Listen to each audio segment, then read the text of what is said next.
Meus amigos, sejam todos muito bem-vindos aqui na Coletiva do Juba, no vídeo onde eu vou trazer todas as notícias dos jogadores recuperados do São Paulo, dessas duas possíveis contratações aí que tem agora pro time do São Paulo, nessa ausência pesadíssima do Calleri. Então vai ser um vídeo repleto de notícias, fiquem comigo aqui até o final, você vai gostar pra caramba, tô ligado. E ó, deixa o like aí pra dar moral, se inscreva aqui no canal, que você é muito bem-vindo e muito bem-vindo. E ó, dá aquela compartilhada, fechou? Quero lembrar que esse vídeo aqui é um oferecimento de OneFootball. OneFootball é um app, um aplicativo de futebol completaço. Tica lá o São Paulo. Vai lá, primeiramente, como é que você faz? Acabando esse vídeo, você vai ali no link na descrição ou no primeiro comentário fixado. Escolhe, aí você só clica e instala o OneFootball no seu telefone.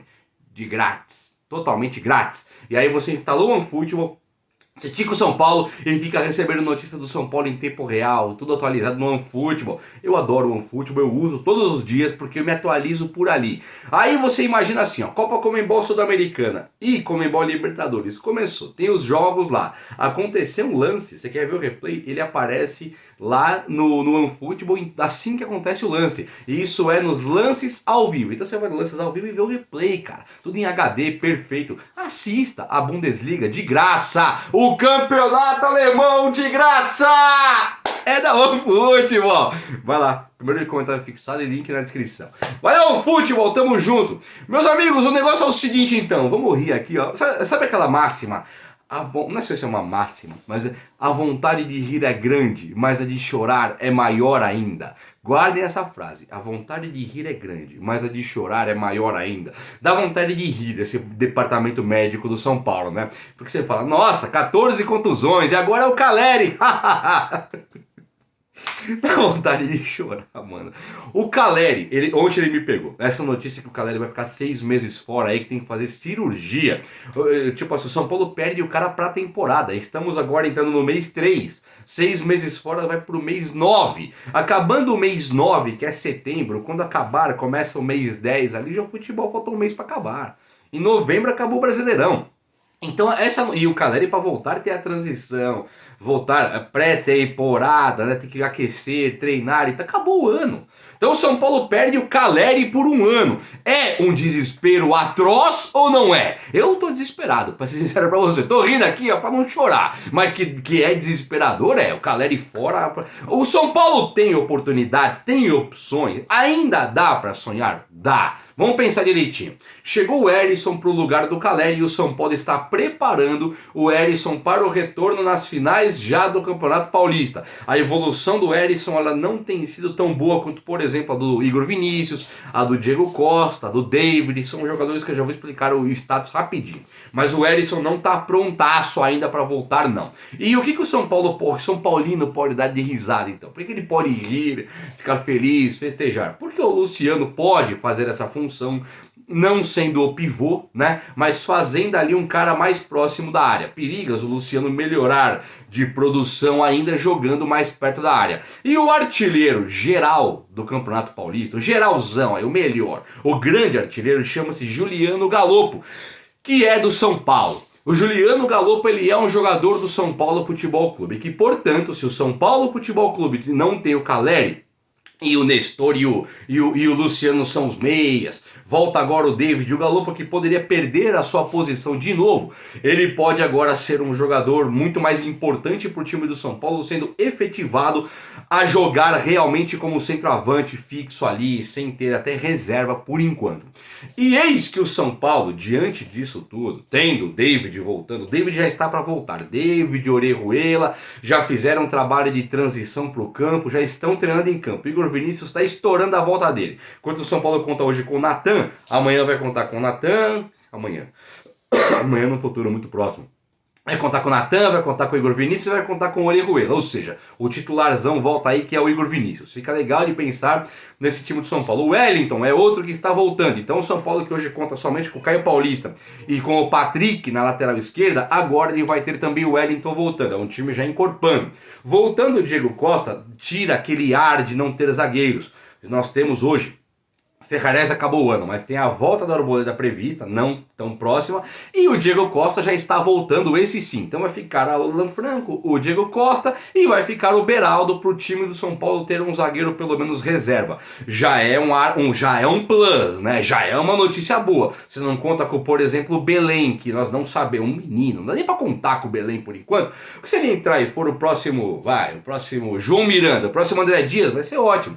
Mas não dá pra colocar nas costas do cara porque ele é muito novo. Voltando ao Diego Costa fica um ar de eu tenho time, eu tenho elenco. Então o grande problema, no meu modo de ver, uma vez que você tem Pedrinho e Marcos Paulo no banco do São Paulo, uma vez que você tem ali o Galopo improvisado de centroavante, a meia do São Paulo é montada pelo Nestor mesmo, pelo Luciano, perder o Caleri pode não ser tão ruim porque o Galopo vai pra frente e o David tá voltando, que é queridinho do técnico. Então voltando o David e ficando ali o Pedrinho como opção, o time do São Paulo está basicamente completo. Não tem ainda os zagueiros. Os zagueiros, Ferrarese e Arboleda, não tem e não voltam. O Diego Costa voltando ao São Paulo, para mim, eu já encaro como um time ali que dá para competir sim. Agora o que tem de notícia? O São Paulo Futebol Clube tem lá treinando lá, se recuperando lá, o Alexandre Pato, que esse sim seria para ir para o lugar do Caleri. Entenda aí que o Caleri perdeu o ano, acabou o ano pro Caleri, acabou o ano pro São Paulo. Não, calma aí. Se o Pato voltar, o Pato eu sei que desperta uma discussão enorme entre nós mesmos aqui. Fiz o vídeo falando sobre o Alexandre Pato e a minha opinião era que eu gostaria de ver o Pato no São Paulo sim, por N motivos. Primeiro pela identificação com a camisa, só o Pato não jogou bulhufas nenhuma em lugar nenhum, nem o Caleri. Caleri quando foi embora do São Paulo não jogou nada em lugar nenhum, todo mundo sabe disso aí. Caleri amargou banco, anos e anos sem fazer gols na Europa, desde 2016, se não me engano, até ano passado. Quando volta pro São Paulo, a camisa joga sozinha. A camisa que é do Paris, desculpa. A camisa do Caleri joga sozinha. Todo mundo lembra disso aí. Então o Pato pode ser um jogador tipo Caleri, que só se dá bem com a camisa do São Paulo. O Pato é um jogador que não quis, ele abriu mão de uma fortuna para poder rescindir amigavelmente com o São Paulo, deixando assim portas abertas. Agora com 31 ou 32, não é velho. É um jogador novo para fazer aquela função de atacante, ainda mais de um time que está contando com a volta do Erisson. Eu vejo o Pato com ótimos olhos. Basta que o Pato esteja em forma e possa jogar. Eu duvido e aceito a discussão de que o Pato, acabando o ano, jogando 10 jogos e o Erisson jogando 10 jogos, eu duvido que o Pato faria menos gols do que o Erisson ou seria menos importante para um esquema tático. Porque o Pato jogando na do Caleri ali não tem nem que ser bom de bola, tem que fazer gols. E eu duvido que não faria mais do que o Erisson. Duvido. E mais do que o David. E faz mais que todo mundo. Faz. Mas aí é uma discussão que nós temos que entender. O Pato está lá querendo voltar por São Paulo e sem clube.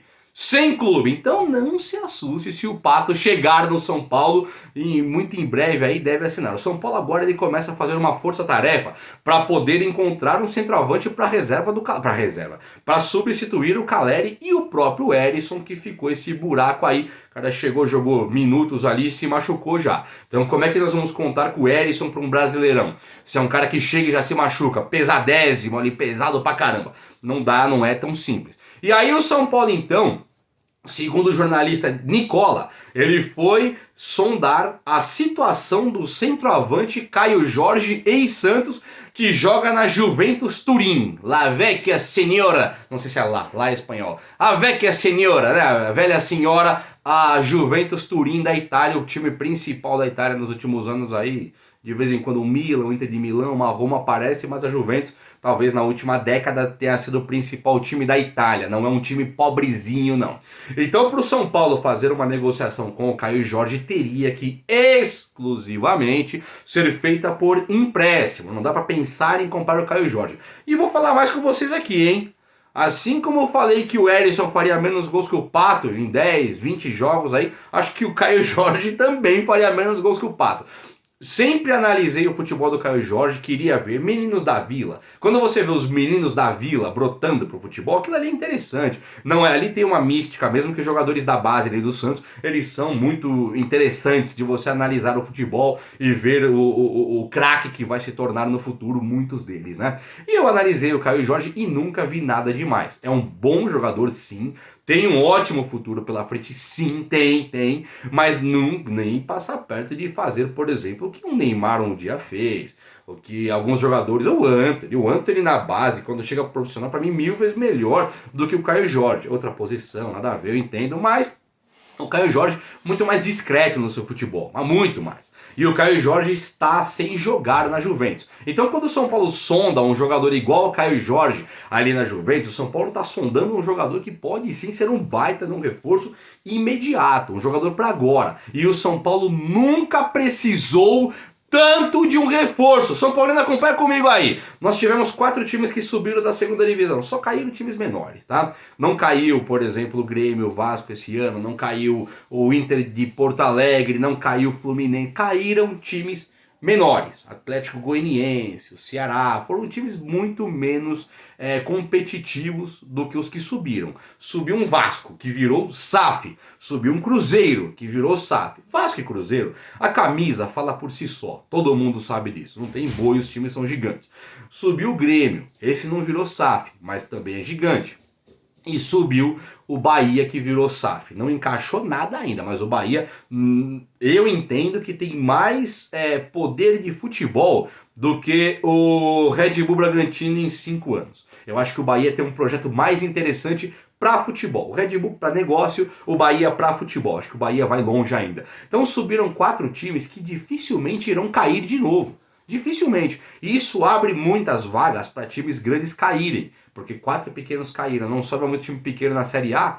Quais times irão cair? Talvez um América Mineiro? Talvez um Fortaleza, que eu acho que não. Fica difícil. Então todo time grande precisa olhar agora para o umbigo e se reforçar, porque o brasileiro não será brincadeira. Ai do Santos! São Paulo não pode ficar nessa vala. O São Paulo não pode ficar nessa situação. Ter o Galopo lá é uma ótima notícia, com certeza.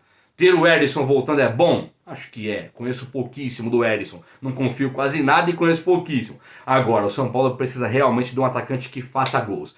Faça a função que até hoje era do Caleri. São Paulo precisa de um homem-gol. São Paulo ano passado foi carregado quase que nas costas pelo Caleri. Precisa já! Vamos pra cima, São Paulo! Espero que vocês tenham gostado, beleza? Então, se gostou, demonstra aí. Abraço, até a próxima. Valeu!